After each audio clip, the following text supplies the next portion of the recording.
Qui n'a jamais discrètement reluqué les seins d'une plémate au téton recouvert d'une croix? Qui n'a pas, un peu moins discrètement, parlé un peu plus fort que d'habitude, pour détourner le regard d'un enfant de la dite plémate? Difficile, à l'abord des kiosques à journaux, d'échapper aux affiches érotiques, si elles ne sont pas carrément pornographiques.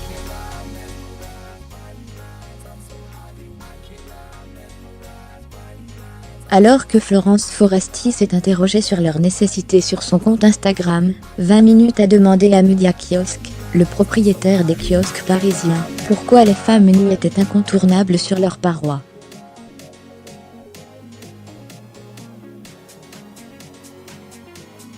Qui est responsable des affiches de magazines que l'on voit sur les kiosques à journaux? Media Kiosque assure le financement de la fabrication des kiosques pour la ville de Paris, les entretient et les rénove.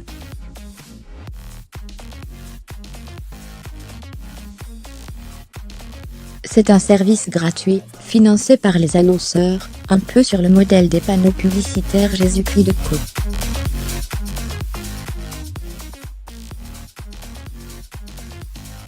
Ce ne sont donc pas les kiosquiers qui s'occupent de l'affichage. Pourquoi voient-on aussi souvent des affiches de magazines érotiques ou pornographiques?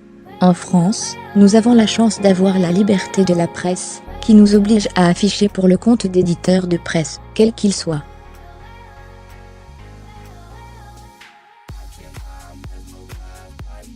Par le passé, nous avions refusé d'afficher des titres pornographiques, et avons été condamnés.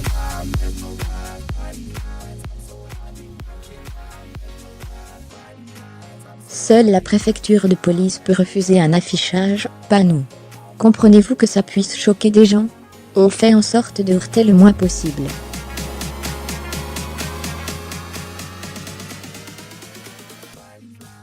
C'est pour ça que les affiches sont en général en hauteur, ainsi que les titres à l'intérieur des kiosques, pour qu'ils ne soient pas visibles par les plus jeunes.